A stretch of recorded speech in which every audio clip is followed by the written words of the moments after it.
السلام علیکم ورحمۃ اللہ وبرکاتہ۔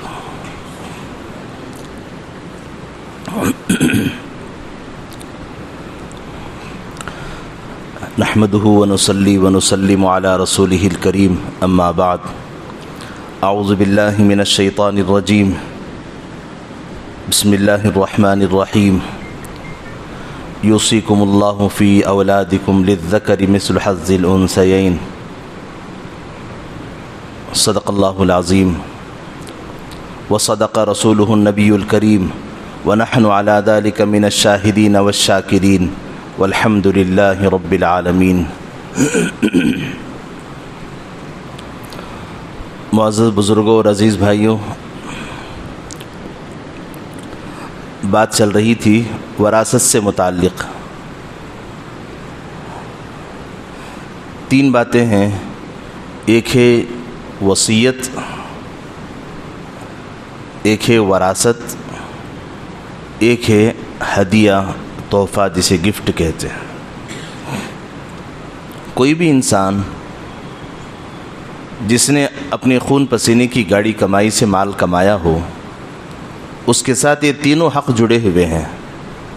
اگر وہ اپنی زندگی میں چاہے کہ میں اپنا مال کسی کو ہدیہ کر دوں، کسی کو تحفے میں دے دوں، وہ اس کی اپنی مرضی ہے، کیونکہ اس کا اپنا مال ہے۔ اپنے صحت کے زمانے میں وہ جو چاہے، جتنا چاہے، جس کو چاہے دے سکتا ہے۔ دوسرا ہے وصیت۔ اپنی زندگی میں اتنا تو یہ کہہ سکتا ہے، میرے مرنے کے بعد فلاں کو میرے مال میں سے اتنا فلاں کو دے دیا جائے۔ مرنے کے بعد کسی کو دینے کے بارے میں جو بات کہی جاتی ہے اس کو وصیت کہتے ہیں۔ اور تیسری بات ہے وراثت۔ مرنے کے بعد جو کچھ یہ چھوڑ کر گیا ہے، جیسی اس کی روح نکلے گی، نکلتے ہی سارا مال خود بخود تقسیم ہو جائے گا۔ اس کو بولنے کی ضرورت نہیں ہے، بولے گا تو اس کی بات کا کوئی اعتبار بھی نہیں ہوگا۔ جو کچھ یہ مال چھوڑ کر گیا ہے، اس میں سے اس کی بیوی کو اتنا حصہ، اس کے بچیوں کو اتنا حصہ، اس کے بچوں کو اتنا حصہ، اگر اس کے ماں باپ ہیں تو ان کو اتنا حصہ، یہ خود بخود یہ تقسیم ہو جاتا ہے۔ لہذا یہ شرعی اعتبار سے تین الفاظ مسائل میں استعمال ہوتے ہیں۔ ایک ہے وصیت، بندہ اگر چاہے تو وصیت کر سکتا ہے، لیکن پورے مال کی وصیت نہیں کر سکتا، آدھے مال کی وصیت بھی نہیں کر سکتا، پاؤں مال کی وصیت کر سکتا ہے، 1/3 کی وصیت اس کی ہو سکتی، اس سے زیادہ کی نہیں ہو سکتی۔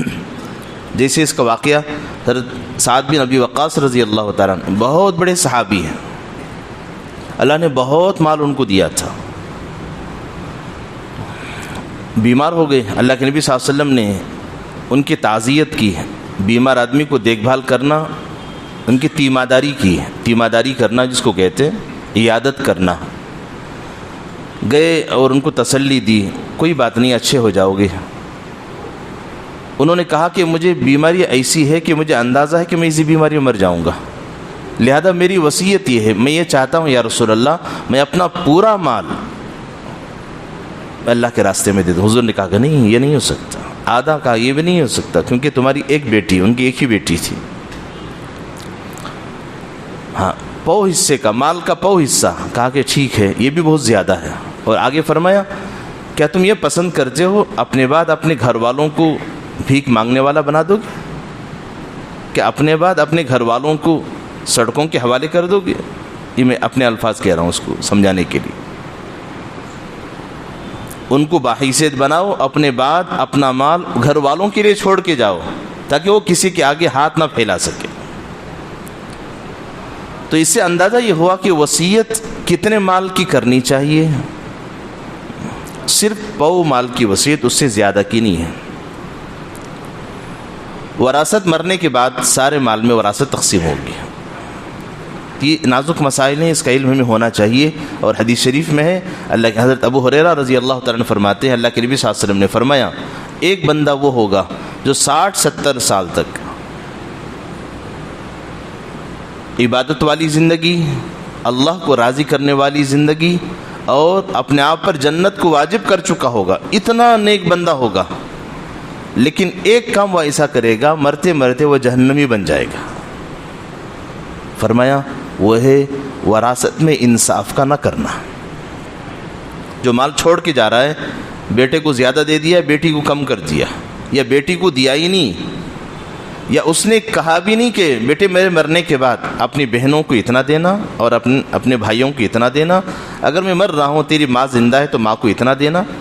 اگر باپ نے ایسا نہیں کیا، 60-70 سال کی زندگی کی ساری عبادتیں جو جنت کو واجب کر رہی تھی، اب اس کو اٹھا کر جہنم میں پھینک دیا جائے گا۔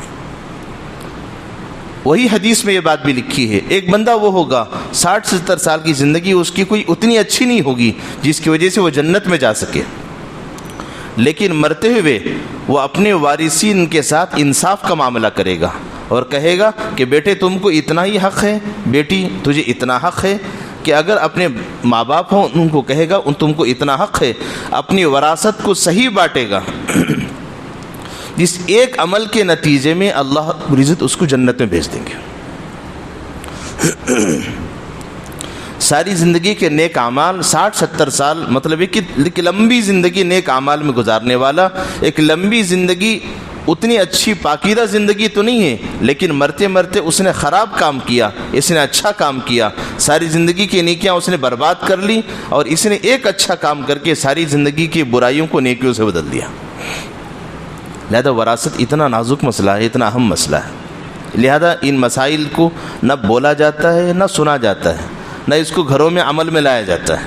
عام طور پہ مرنے والے یا تو ابا کا انتقال ہوتا ہے یا تو امی کا انتقال ہو جاتا ہے، اور گھر میں وراثت کی تقسیم کا کوئی مسئلہ نہیں ہے۔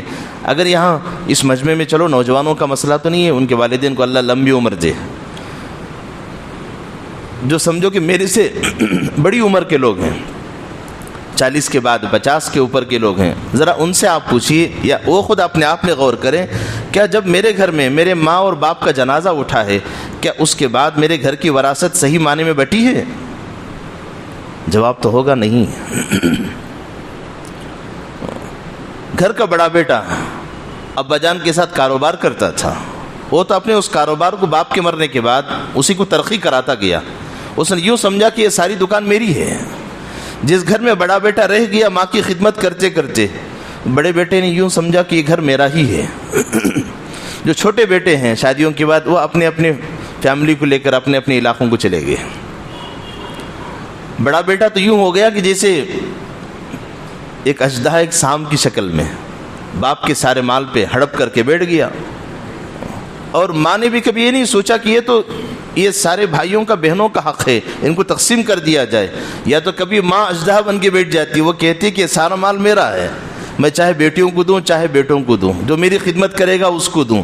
عموماً رواج یہی چل رہا ہے، رواج ہم بناتے ہیں، شریعت اللہ بناتے ہیں۔ رواج ہمارے ساتھ مٹ جاتا ہے، شریعت کبھی نہیں مٹتی۔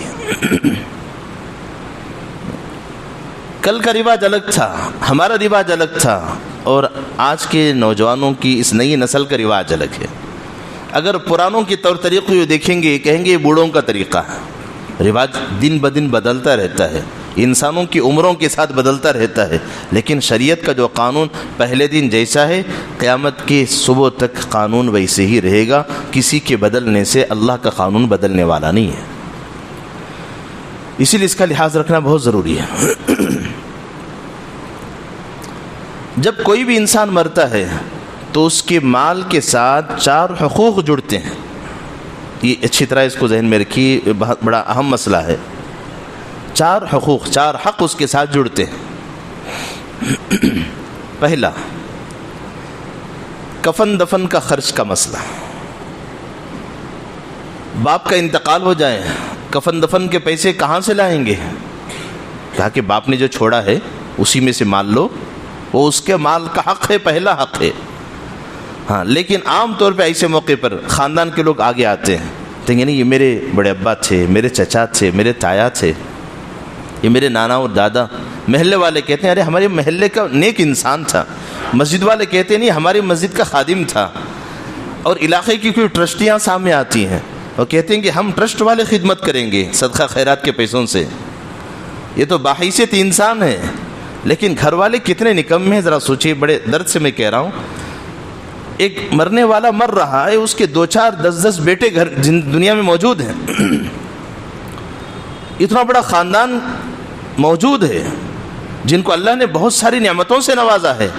اگر اس موقع پر کوئی ٹرسٹ کے لوگ آتے ہیں، کہتے ہیں کہ ہم کفن دفن کا انتظام ہم کریں گے، لوگ کہتے ہیں ماشاءاللہ، ارے کتنے اچھے لوگ آگے دیکھو جی، ہاں بھائی آپ کر لو. اب ٹرسٹ والے تھوڑی ہی نوٹوں کی مشین لے کے بیٹھے ہیں چھاپنے کے لیے. وہ کون سا پیسہ وصول کرتے ہیں؟ ٹرسٹ کو اور اداروں کو کون سا پیسہ دیتے ہیں؟ یا تو صدقے کا، یا تو زکوٰۃ کا، یا تو خیرات کا، یا تو ایصال ثواب کا. یہ پیسہ ان کے پاس جمع رہتا ہے. ٹھیک، اچھے کام وہ کر رہے ہیں، اس کی انکار نہیں. وہ غریبوں کو استعمال کر رہے ہیں، بہت اچھا کام ہے، ان کو دینا بھی چاہیے. وہ کر رہے ہیں، ان کو کرنا بھی چاہیے. لیکن ہمارے گھر میں جب جنازہ اٹھ رہا ہے تو ایسے موقع پہ وہ لوگ اپنی ہمدردی کے لیے آ رہے ہیں، لیکن ہم لوگ ایسے ہیں، کیا اس میت کو جب اللہ کے پاس اس کو رخصت کر رہے ہیں، یہ ہماری آخری میزبانی ہے، سمجھو کہ یہ آخری غسل اور کفن ہے. اس کے بعد نہ کبھی اس صورت کو دیکھ پائیں گے، نہ اس کفن کو ہاتھ لگا پائیں گے. جب اس کو اللہ کے ہاں بھیج رہے ہیں، اس باپ نے اپنی ساری زندگی محنت کر کے مجھے پال پوس کے بڑا کیا، اعلیٰ ڈگری مجھے حاصل کروائی، اور مجھے ایک اپنے پیر پر کھڑنے کا ایک قابل بنایا، میں 4 پیسے کمانے کے قابل بن گیا. اب میں چاہوں تو 1 نہیں 10 کفن دے سکتا ہوں. میری حیثیت اتنی اس باپ نے میری بنا کے رکھی ہے. لیکن ایسے موقع پہ کوئی ادارہ سامنے آتا ہے، ہم بڑی آسانی سے کہہ دیتے ہیں ٹھیک ہے آپ کر لو جی.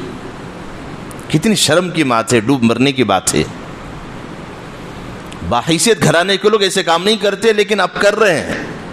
یہ دیکھ کر بڑا افسوس ہوا، اسی لیے میں کہہ رہا ہوں. تو پہلا حق کفن دفن کا مسئلہ آتا ہے.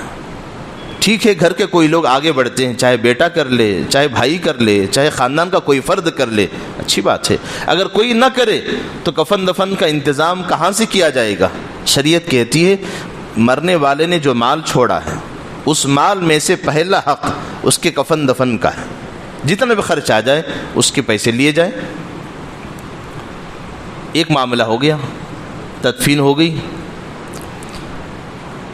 جب مرنے والا مرتا ہے، اس کے مال میں گھر کے سارے لوگوں کا حق اس میں مل جاتا ہے. یوں سمجھو کہ ایک پین بھی اگر ہے تو اب پین ایک کی نہیں ہے، 3 بھائی ہیں، 2 بہنیں ہیں، 1 ماں ہے.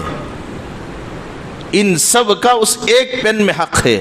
اگر کوئی بندہ اس ایک پین کو استعمال کرنا چاہے، 3 بھائیوں سے، 2 بہنوں سے اور ان کی ماں سے اجازت لینی پڑے گی، کیا میں اس کو استعمال کر سکتا ہوں؟ حضرت امام اعظم ابو حنیفہ رحمۃ اللہ علیہ بہت بڑے امام ہیں. اللہ نے صحابہ کے زمانے میں ان کو پیدا کیا، ایسا علم دیا ہے. آج انہی کے بتائے ہوئے قرآن و حدیث سے نکال کر جس طریقے کو، آسان طریقے کو انہوں نے جو بتایا ہے، اسی طریقے پہ میں اور آپ نماز پڑھ رہے ہیں. اس کو حنفی طریقہ کہتے ہیں. وہ ایک دفعہ کسی بیمار آدمی کے پاس پہنچے، اس کی بیماری کو تسلی دینے کے لیے. اس تسلی دی، کہا کہ بھائی کوئی حرج نہیں ہے. جیسے سنت طریقہ بھی ہے، کوئی آدمی بیمار ہو جائے، چاہے مسلمان ہو چاہے غیر ہو، چاہے پڑوسی ہو چاہے محلے والا ہو، کوئی بھی انسان تو ہے، اس کو جا کے تسلی دینا. چاہے ہماری تسلی دینے سے اس کی موت رکے نہ رکے بات کا مسئلہ ہے، لیکن ہمارے 2 جملوں سے تسلی تو اس کو ہوگی. کہنا کہ لا باس طہور انشاءاللہ، ارے بھائی کوئی حرج نہیں، اچھے ہو جاؤ گے. 2 جملے تسلی کے کہنا، یہ سنت ہے. حدیث شریف میں ہے کہ جو بندہ کسی بیمار آدمی کی تسلی کے 2 لفظ کہے گا، بیمار کے پاس جا کے بیٹھے گا، اس کے لیے اللہ کی طرف سے ایک عجیب انتظام یہ ہے.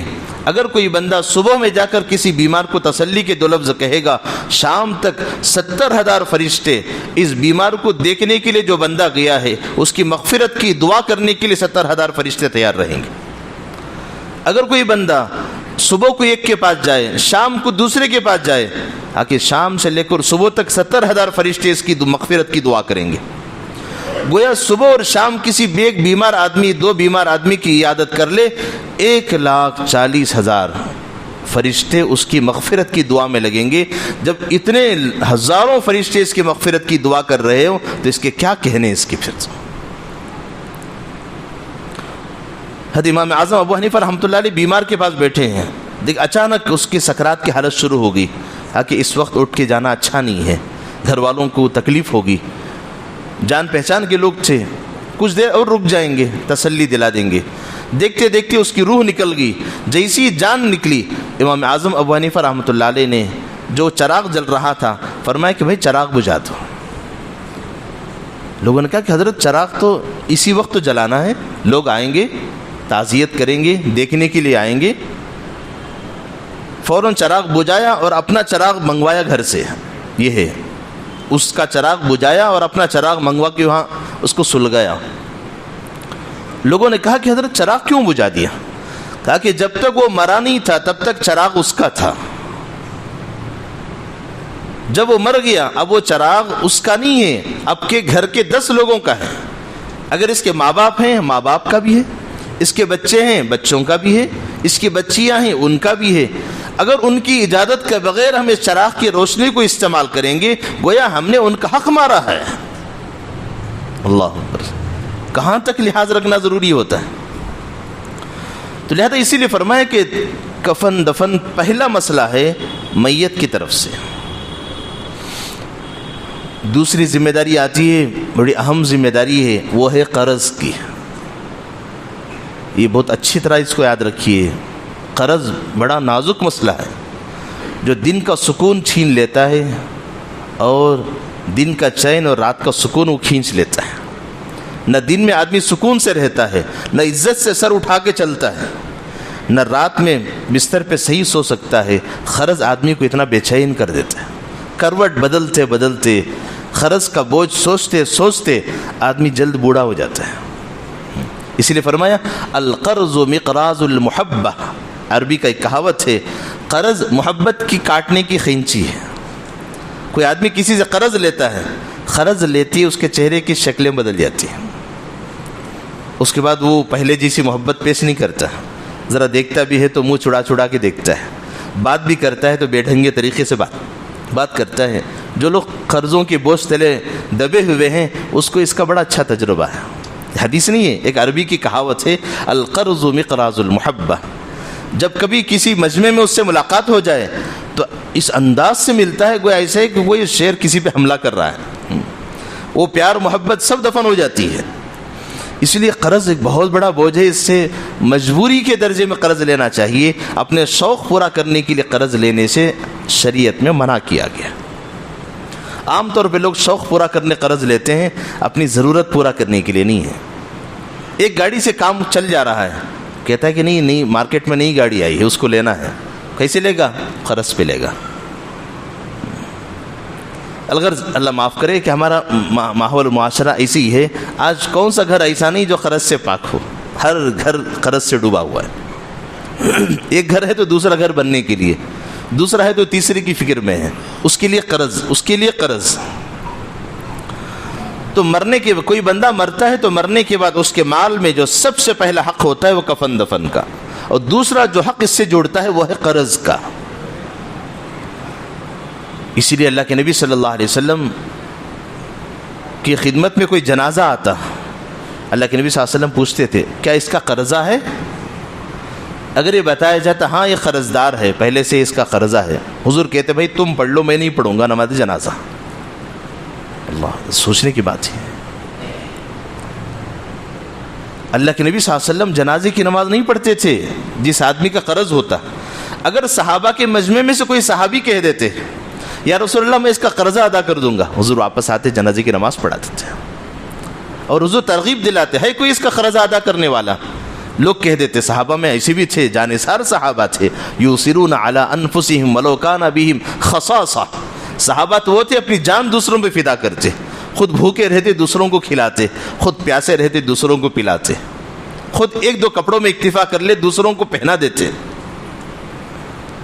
صحابہ کی شان تو وہ نرالی تھی۔ صحابہ کہتے یا رسول اللہ ہم ادا کر دیں گے، کوئی ذمے لے لیتا تو حضور نماز پڑھاتے، ورنہ صحابہ سے کہتے تم پڑھ لو، اس لیے کہ کوئی آدمی کسی کا حق مار کے گیا ہوا ہو، کوئی آدمی کسی کے قرض لیا ہو، یعنی اس کا حق ہے، بندوں کا حق ہے۔ اگر اللہ کے نبی نماز پڑھا دیں اور بندے کا حق وہاں آڑ آ جائے، اور حضور جس کی نماز پڑھا دیں اس کی مغفرت ہونا یقینی بات ہے، اس کا تو جنت میں جانا آسان ہے۔ نبی نبی ہیں، امام الانبیاء ہیں۔ بندے کا حق ادا کرے بغیر اللہ اس کو جنت میں بھیج دیں، ایسا ہو بھی نہیں سکتا. اسی لیے اللہ فرما رہے ہیں میں اپنا حق تو معاف کر سکتا ہوں، بندے کا حق معاف نہیں کروں گا. کوئی نماز چھوڑ دے یہ میرا حق ہے، کوئی روزے میں اونچ نیچ کر دے، زکوٰۃ میں آگے پیچھے کر دے، وہ میرا حق ہے، میرے فرائض ہیں، میں نے فرض کیے ہیں، میں چاہوں تو معاف کر سکتا ہوں. لیکن بندوں نے بندوں کا جو حق ادا کیا ہے اگر اس میں اونچ نیچ ہو گئی، کسی نے کسی پہ ظلم کیا، کسی نے کسی کو مارا ہے، بدلہ نہیں لیا، وہ اس کا حق ہے. کسی نے کسی کو گالیاں دی، ناحق گالیاں دی، آکے اس کا حق ہے. کسی نے کسی کی برائی کر دی، وہ ناحق ہے. اسی لیے یہاں تک بھی اللہ کا انصاف ہے. اگر کسی سینگ والی بکری نے بغیر سینگ والی بکری کو بھونکا ہے، مارا تھا، میدان محشر میں اللہ دونوں کو زندہ کریں گے، جبکہ یہاں وہ سارے پوٹلے کھا کے ہم نے ہضم بھی کر دیے، وہ مٹی بن کے ختم بھی ہو گئے. لیکن انصاف کا ترازو اللہ کے یہاں ہمیشہ باقی ہے. اللہ وہ دونوں پوٹلوں کو وہاں پیدا کریں گے، یا دونوں گائے اور بھینس کو وہاں پیدا کریں گے اور کہیں گے لے تو اس کا بدلہ لے لے. جس کے سینگ نہیں تھے اللہ اس کو سینگ دیں گے، جس کے سینگ یہاں تھے اس کے سینگ ہٹا دیں گے، ورنہ تو پھر وہاں بھی مارے گا. پھر تو یا سینگ نہ ہونے کے نتیجے میں سینگ والے نے مارا تھا، وہ اللہ سینگ والے کے سینگ ہٹائیں گے، بغیر سینگ والے کو سینگ دیں گے اور کہیں گے اس نے جیسا مارا تو تم مار دے. وہ مارے گا، بدلہ برابر ہوگا. اللہ کہیں گے مٹی ہو جا. اس منظر کو کافر دیکھیں گے، کہیں گے یا لیتنی کنت ترابا، کاش میں بھی ایسی مٹی ہو گیا ہوتا تو کتنا اچھا ہوتا، یہ جنت و جہنم کے مسئلے سے میں چھٹکارا پا لیتا. تو اللہ کے نبی صلی اللہ علیہ وسلم قرض کے معاملے کو اتنا نازک سمجھتے تھے، جنازے کی نماز نہیں پڑھاتے تھے. تو اللہ کے نبی نے اہمیت پیدا کرانے کے لیے عمل کیا تاکہ صحابہ بغیر وجہ کے قرض نہ لیا کریں.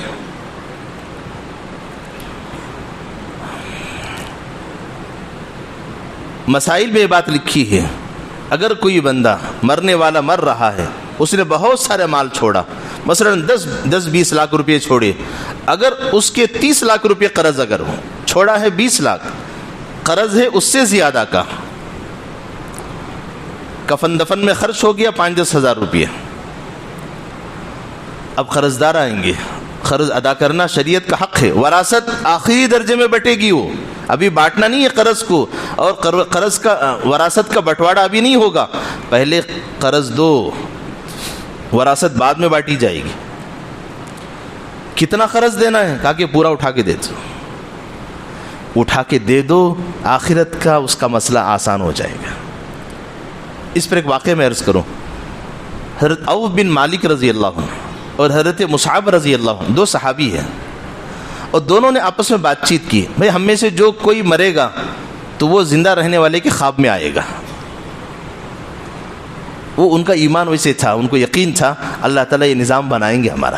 ان کے صحابہ کا مقام یہ تھا اگر وہ کوئی قسم کھا لیتے تو اللہ اس کو پورا کر کے رکھ دیتے.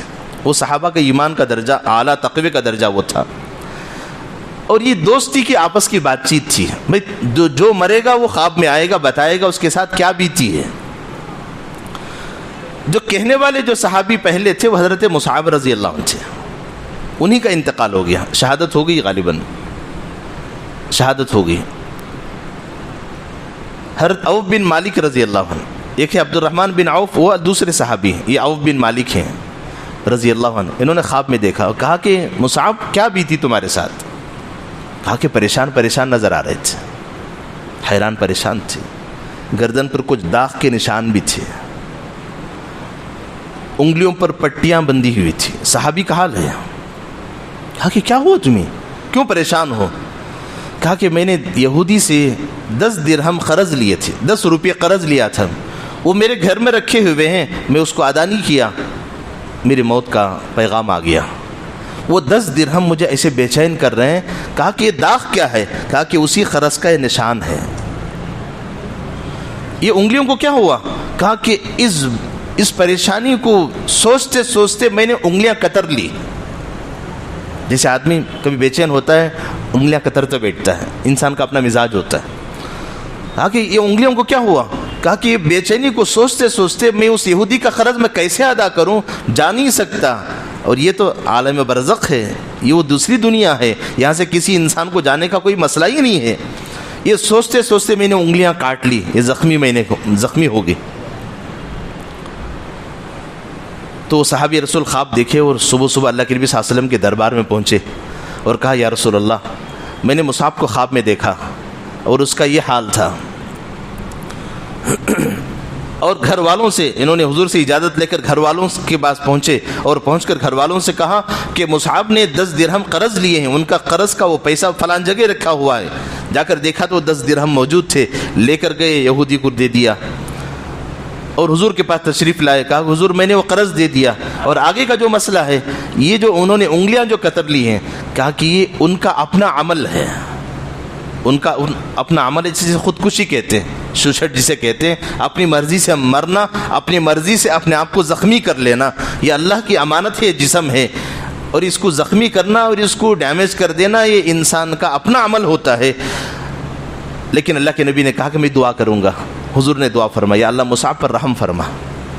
دوسرے دن خواب دیکھا کہ حضرت مصعب رضی اللہ تعالیٰ عنہ کہ وہ زخم بھی چلے گئے، خوش ہیں اور کہہ رہے ہیں مبارک ہو تمہیں کہ تم نے میرا کام کر دیا، اور تم نے میرا جو قرضہ تھا اس قرض کے بوجھ کو تم نے ادا کر دیا، ورنہ دیکھیے صحابی رسول ہیں، نبیوں کے بعد سب سے اعلیٰ و عرفہ مقام صحابی کا ہوتا ہے۔ صحابی صرف 10 روپے کا قرض، لاکھوں کا نہیں ہے، یہاں تو زمینوں پر زمینیں ہڑپ کی جا رہی ہے، صرف 10 روپے کا مسئلہ ہے، بے چین پریشان، اور اس قرض کا زخم بھی، اور اس زخم پر پھر اپنا زخم بھی۔ حضور نے دعا کر دی، حضور کی دعا کی برکت سے اللہ نے ہاتھ اچھے کر دیے، قرض کی برکت سے بے چینی دور ہو گئی، زخم اچھے ہو گئے۔ حضور نے فرمایا قرض اسی کو کہتے ہیں، قرض نہ دنیا میں سکون سے رہنے دیتا ہے نہ مرنے کے بعد، یہاں تک کہ کتنا بھی اونچا درجے کا آدمی ہو جائے، یہاں تک کہ شہادت کی موت بھی آ جائے، اللہ کے راستے میں شہید ہونے سے اچھی موت اور کون سی ہو سکتی ہے؟ شہید کے لیے تو حساب کتاب بھی بعض دفعہ نہیں ہے، وہ سیدھے جنت میں جانے والا ہے۔ ہاں کہ اگر شہید بھی ہو جائے تب بھی قرض اس کو جنت کے دروازے پر روک دیتا ہے، پہلے قرض دو بعد میں جنت میں جاؤ۔ مرنے والا تو قرض کر کے اپنے گھر والوں کے سکون و راحت کے لیے ان کو گھر بنایا، دکان دیا، اور بیوی کو اچھے اچھے مال دیے، اور گھر میں سودا راشن بھر دیا، سب کچھ قرض کے حوالے کر کے گیا۔ لیکن گھر والے کیا کر رہے ہیں؟ وہ مر کے وہ کفن دفن تو ہو گیا اس کا، اب تو ماشاءاللہ بریانیاں اڑا رہے ہیں ہم پہ، 10واں 20واں 30واں 40واں 50واں 60واں، استغفر اللہ۔ یہاں تو ایک گلاس چھینے کا حق یہاں نہیں ہے، یہاں 10واں ہو رہا ہے، محلے کے سارے لوگ جا کے وہاں مزے اڑا کے آ رہے ہیں۔ شرم آنی چاہیے، شرم آنی چاہیے۔ اس کے مال میں، اس کے گھر میں پانی پینے کا تمہیں حق نہیں ہے بھائی، میں مسئلہ عرض کر رہا ہوں۔ اس گھر میں آپ کو اس گھر کے فین کی ہوا لینے کا آپ کو حق نہیں ہے۔ اس مرحوم کے مال سے بریانی کھانے کا حق کہاں سے آ گیا آپ کو؟ بلانے والا تو چلو کسی وجہ سے بلا لیا، جانے والوں کو تو شرم آنی چاہیے۔ ہم کس کا مال کھا رہے ہیں؟ ارے اس کی ذمہ تو قرض پہ قرض ہے، پتہ نہیں کتنے قرض دار راتوں میں اٹھ کر رو رہے ہیں، کتنی بددعائیں اس کو دے رہے ہیں، اور مرنے والا مر کے پتہ نہیں کن مصیبتوں میں پھنسا ہوا ہے، اور گھر کے بیوی اور بچے، گھر کے خاندان کے لوگ یہاں عید کر رہے ہیں۔ کوئی آدمی تھا، اسی نیک بندہ تھا، اس کے ابا کا انتقال ہو گیا۔ خاندان والوں نے کہا کہ بھائی مر کے 40 دن ہو گئے، 40واں نہیں کیا۔ اس نے کہا کہ بھائی 40واں کیسے کروں؟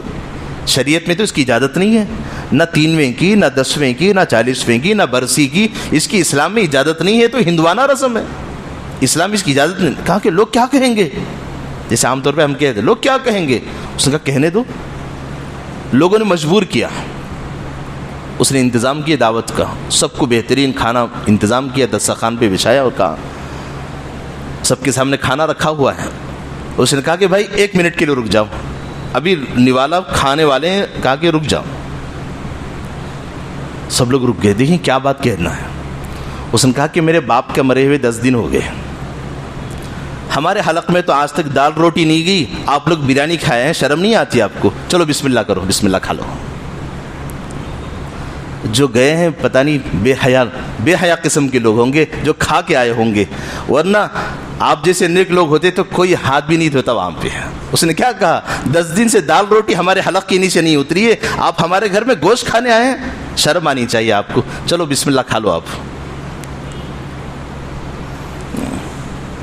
اس لیے بھائی گزارش یہ کہ مرنے والے کے جو حقوق ہیں اس کو یاد رکھیے. مجھے اور آپ کو بھی مرنا ہے. ہمارے مال میں کیا حقوق جڑتے ہیں؟ پہلا حق تو کفن دفن کا جڑے گا. دوسرا قرض کا. انشاءاللہ اگلے جمعہ میں قرض پہ آپ کے سامنے بات رکھوں گا. قرض کتنی مصیبت ہے, قرض کتنا بوجھ ہے, اور قرض کی وجہ سے اللہ کی طرف سے کیا کیا نظام ہے, اور آگے کے مسائل. یہ ضروری مسائل ہیں, اس لیے میں عرض کر رہا ہوں, اس کو توجہ دیجیے, غور سے سنیے. اللہ تعالیٰ ان باتوں کو سمجھنے کی اور شریعت کے احکامات پر چلنے کی توفیق عطا فرما دے.